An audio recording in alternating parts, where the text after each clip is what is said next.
best vlog. I'm going to work. I have my iced latte. I decided to go to the office today.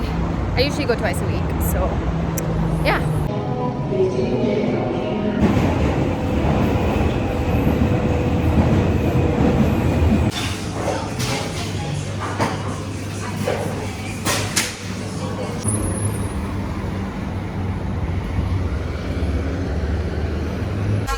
Hi guys, welcome back. So I'm at Polo Bar in Liverpool Street. I'm with my friend Brian and my friend Anish. Yeah, we just had a fun little night out in London. Not a night out, that's a lie. We didn't have a night out. We just sat. Yeah, we stayed in, but it was like a fun night. And now we are here because they have the best food here and it's open all night. Highly recommend if you are in London. I'll show you my food in a second, but I got a hot chocolate. Okay, so here's my English breakfast, and then this is the American breakfast. Not gonna lie, I think mine looks much more scrumptious and delicious. Yes. Hello everyone, reporting live from my bed. This is the true state of me, honestly. I just wanted to give you an update. I'm trying my best to vlog, but just stuff happens so fast and I like forget to take my camera out and like or my phone out or whatever, and I just lose momentum. I know that's not like the best thing. I probably should not be making excuses, but I'm trying to do like a vlog of like my life in London, and I've just had like so many things going on, so much back to back. But I think I will try to film more tomorrow. I have a couple of things planned with my friends. And like, I don't know if it's just me, but like whenever I go to Soho, I get so tired. Like, I'm just like drained. I feel like my body just hurts so much and I need to come home and sleep. And I was meant to go out again tonight and I just could not do it. Like, I feel like I need to recharge. So I'm just gonna be laying in bed and I'm actually watching some, what's it called? 90210. My room is such a mess, like everything is such a mess. Just had a very active social life, which is shocking because I had like a very boring social life in London before I left. So now that I'm back, I've just been making the effort to meet a lot of people and like hang out and do stuff.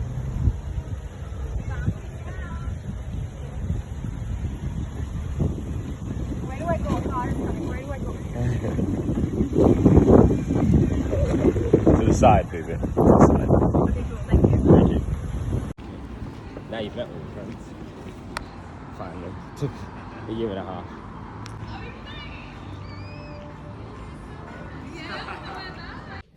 Okay, I've woken up from my nap and I'm gonna make dinner. It's so bright out. Okay, today, why is it so bright? I'm gonna be making, let me show you.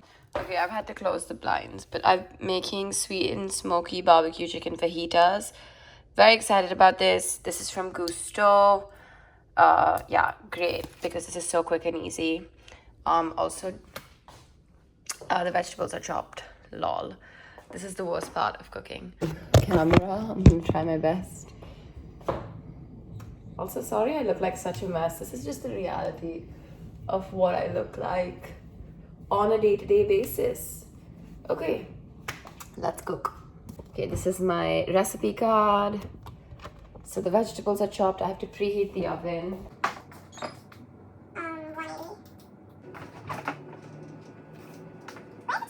What's here?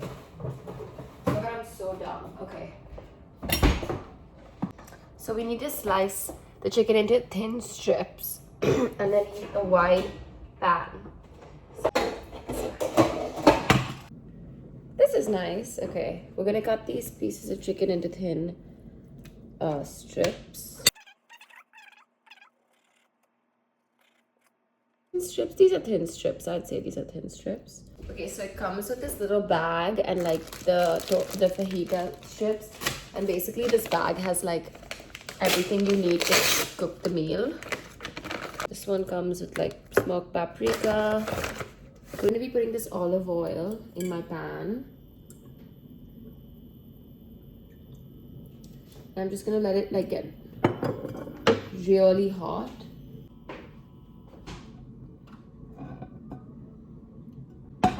and then you're meant to add the, so I have all my stuff here. So I have everything. I have my sliced chicken breast, I have the peppers, onions, tomatoes, I have chili flakes, smoked paprikas, smoked barbecue sauce, and then this is a recipe, so it seems very quick and easy. Okay, this is very, very hot, so I can feel that it's ready, so I'm just gonna be adding everything.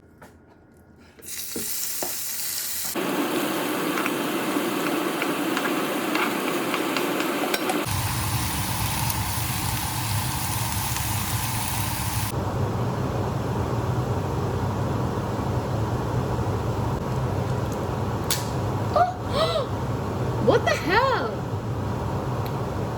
It's good. Look at how good this looks. It looks good. It looks really good. Tortillas, oven tray.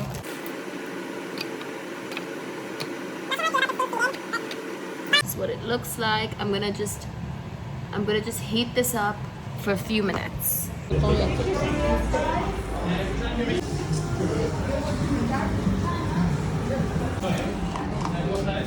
Okay.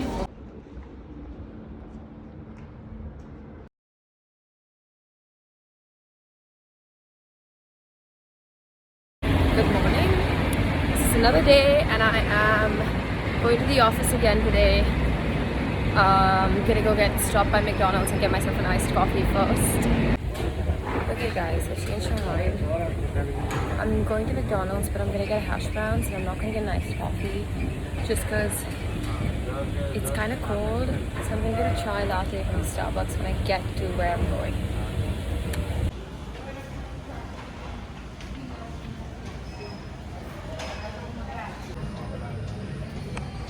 Okay, I've secured the bag. Now we go to work and get a Starbucks. Hastings and more. This train is called the 12 coaches. Due to short black.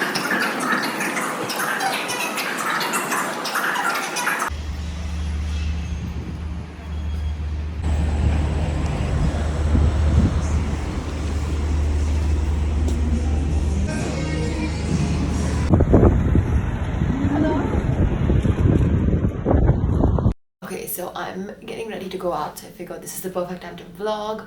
I'm just gonna do like a little get ready with me. Just got out of the shower and I'm gonna dry my hair and get ready with me. Okay, so my hair is dry. Next, I actually have a face mask on as well, if you can see. I'm gonna leave this on for 10 minutes. I'm, in the meantime, just gonna try to find something to wear. I'll take you along with me. It's very, very, very messy.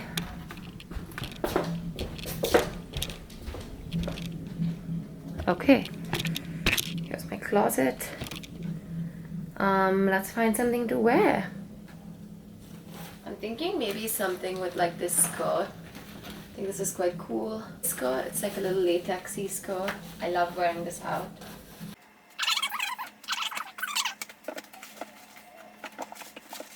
Nothing to wear. Like, I literally always feel like I have nothing to wear, even though I have amazing clothes. You can't probably see, but I have all these like hair products and stuff here. I think I'm gonna use the Olaplex oil. It's amazing. Okay, so sorry if this light is a little bright, but I'm basically just gonna get ready now, and I thought I would do a quick like catch up and tell you, because I've been having a lot of questions basically regarding like what exactly it is I did to get the job. Like a lot of questions around my tier 2 visa and my skilled worker visa and how I got the job, and like advice, tips. I've had a lot of questions since I put up my last 2 videos, so I thought now would be a great time in this vlog to just kind of update you guys on, I give you like some tips and like what I did and like how I got this job. I work in social media marketing. I work for an e-commerce like brand. I work as an influencer marketing coordinator. It's great. I love my job. I would not trade it for the world. It's exactly what I want. It's the perfect like first job to have in London, and like hopefully I stay here for very, very long. But One question I've always been asked is, like, is it hard to get a job in London, and like how did I do it? To answer that question, yes, it's hard. There's no going, like there's no beating around the bush. It's very hard. Don't underestimate it. Just because I did it, that doesn't mean it was really easy. However, it's achievable. It's definitely doable. I have a very like, I'm not an engineer, I'm not a doctor, I work in marketing, so if I could get it, I'm sure you guys can. No matter how qualified you are, it's not that it's a struggle to get a job, it's more so like a struggle to get like a sponsorship rather, not a job. Yeah, so basically what I did is, this is my story, my experience, my journey. Yeah, I mean, I'm not an expert, I'm not here to give like anyone career advice. I'm just sharing like what I went through. So what I did is, I was on a student visa. Obviously I was doing my masters here. My plan was to stay. I did not want to leave. I was very, very, very hesitant on getting a job here. I started applying almost a year in advance. I know that sounds ridiculous, but like truly, like that's how badly I wanted to stay. I started applying a year in advance, and then COVID happened and I was in lockdown for 1 year, and obviously naturally like no one was hiring. I stopped applying. I didn't know what to do. And COVID happened. I came in like October 2019. Obviously COVID happened in March. I just continued my degree, worked from home, like did like school from home. And what sadly happened was that I stopped my job hunt. But then come July, August, I started to like panic again, and I realized my visa was expiring in April of 2021. And I needed to get my shit together if I wanted to stay. And I realized very quickly that applying to job, like it was too hard basically. So what I did is I switched gears completely. Around August, September, I started applying for internships. And the reason I did that was because I thought that it was the best route to go down, because even if I was still applying for full-time jobs, but I was applying for internships. I wanted to just keep myself busy, and as long as I had something going for me, it's fine. And then if during these internships I got a full-time offer, I would have just left and gone. So I was like, I'm just gonna apply for internships. At least I have some experience in the UK on my CV. It's better than nothing. And most importantly, in a field like mine, and anyone, I feel like connections, networking is like the most important thing. So I was like, at least I'll get some like connections, I'll get some network, I'll grow my like, experience base and stuff here. So I got an internship. Internships were like, I would say fairly easy to get. To me, I wanted to just get in there, and even if it meant doing a few months of free labor, like I would have done it to get for that to have led to a full-time job. So it basically happened that for me. I did an internship. You're allowed to work on your visa like part-time. Don't quote me on that. Most students are allowed to work part-time, but yeah. I just didn't want to leave the UK with like zero experience. Like I was applying to jobs for so long that I figured like, okay, like worst case I do an internship and leave. At least I have something on my CV. Because that's very important for marketing. Like you have to have a lot of experience. So, and also just to clarify, like in the past, like I've had a lot of job experience. So I know I'm qualified. It was just that the visa part was the problem. Fast forward, I got the interview. So when I was talking to the manager about like when I was interviewing, I was very candid. I said like, hey, is there any scope for future like, this to turn into a full-time job? And he was really honest, and he said, look, I can't tell you that. I don't know. It depends obviously on how you perform and how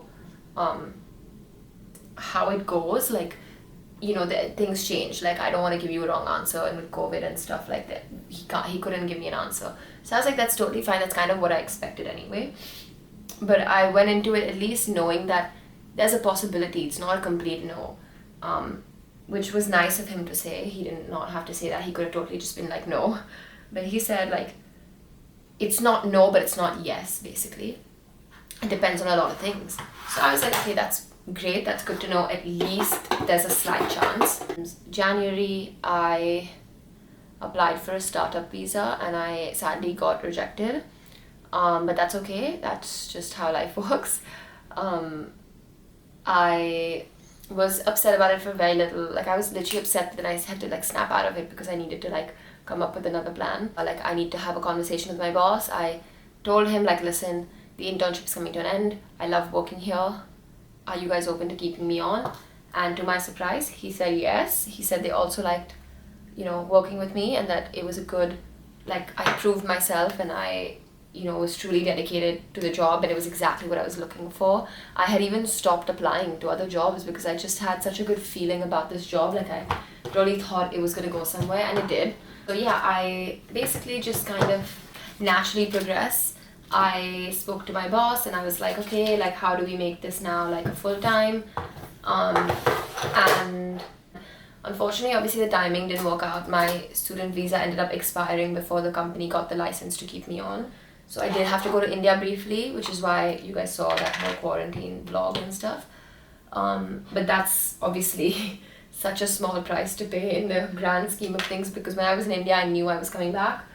I think that was the most important thing for me, that like at least I know I'm coming back and I've got a job and it's in process and I'm just waiting for my visa. So I ended up being in India for about 3 months. That's much longer than I had anticipated. I thought I would be going for a couple of weeks. I literally packed for 2 weeks. I ended up going for 3 months, and I was miserable because I didn't know, like obviously I love going home, but I have not lived home in many years because I was in the US before this. So I've not lived home for that long, in like at least 6-7 years. A long story short, what happened is I got it. Yeah, so I applied for the skilled worker visa, then my company had to apply for a license. So that license came in about 7 weeks. So I had left the UK by the first week of April because my visa was expiring, and I realized like there's no point in trying to stay here. Like I am coming back, so I'm just gonna not apply for the COVID extension that they were giving out. I just left, and it was honestly a very good decision for me because I got to spend time with my family. Like 6 weeks later, they got the certificate of sponsorship, and from then on, it was very quick. From the day they got the certificate, I was on a flight within a week. I applied for the visa from India with a 5-day priority because I did not want to wait any longer, and I truly like needed to go back to the office and just like get acquainted with everything. So that was my process, but just to like give you guys some, you know, hope, I don't mean to scare you, like it's a hard process. However, I think you should build your connections, build your network, do internships, go on a lot of coffee chats, meet a lot of people, be very honest about the fact that you need a visa. Don't hide it. I know it sucks, but there's no point in hiding it, because you'd rather know at the first stage of an interview that they can't sponsor you, rather than knowing like 4 weeks in when you've put all your eggs in their basket. So I do think like you should just be really honest. The place to start looking for jobs is the Tier 2 sponsored list on the Gov website. I'll link it below, but they basically it's a list of like every company in the UK that has a license to sponsor.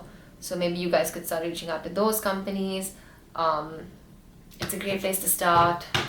It's better than nothing. And you have to give your all to it. I gave my all to applying to jobs. Like I don't think I used to sleep at night because of the stress. And nobody prepares you for the type of stress that you have when you're applying for a visa sponsorship job, not just a job. So yeah, it was a lot. I'm not gonna lie and say that it was easy. It was not. But I'm very happy and grateful, and I truly think that like hard work pays off. Something that I did with every job was I edited every CV and cover letter, tailored it to the job. I edited every single email, like anything that I was saying, like in whatever the job description was. Basically, I was editing my CV and cover letter to match exactly what they were looking for. I think that's a great, that's something that like is a good tip, like you guys should definitely look into. It really helped me. If you have any other questions, like please ask me, but I just want to put it out there. I've had a lot. I'm grateful that you guys ask me questions on Instagram. I have a lot of people asking me questions. I hope I'm answering your questions, but I just want to also like preface, I'm not an expert, I'm not an immigration lawyer, and I'm certainly not a guidance counselor. I appreciate when you guys ask me questions based on like my experience, like you know, things about quarantine, things about like getting a job, but there are people that are straight up asking me like, what university should I go to, or like, do you think I should like move here? Obviously those are very broad questions. I'm not going to tell you where to go to study. Like, everyone's experience is different, everyone's journey is different, and the question of like, should I move to London is such a broad question. Like, I'm happy to do a video and answer like generic questions you guys have. Please like leave them in the comments below, but I cannot tell, like, I can't like dictate whether it's your right decision for you to move to London and stuff, because obviously everyone's like situation is different. In my humble opinion, if you can make the move, it's incredible. It's the best city I've ever lived in my life. I love it. I highly recommend it, but there's a lot that goes into it. It's a very expensive city. You know, your job has to be able to keep you here. Visa stress is a problem, but once you're here, it's one of the best cities ever, and I love it.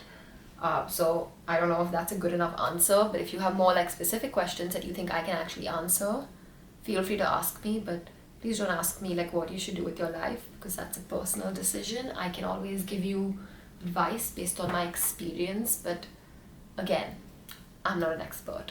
I hope that helped. I'm just doing my makeup, as you guys can see. If you have any questions, let me know, but I'm gonna be getting ready to go out very soon. I've been trying to vlog as much as I can. It's very hard because in the last like few months, I've like been, in the last 6 weeks that I've been here, I've just been meeting friends and stuff, and it's not like the first thing on my mind to take a camera out. Look out for future vlogs from me, and please again ask me if you want any specific videos. Ask me. Maybe I can do a question. I'll pin a comment and you guys can ask me questions under that. That's all, and I will check in with you when I am fully ready and going out, and I'll try to vlog a little bit out as well, so you can see a night out in London. Okay, I'm gonna charge my camera now.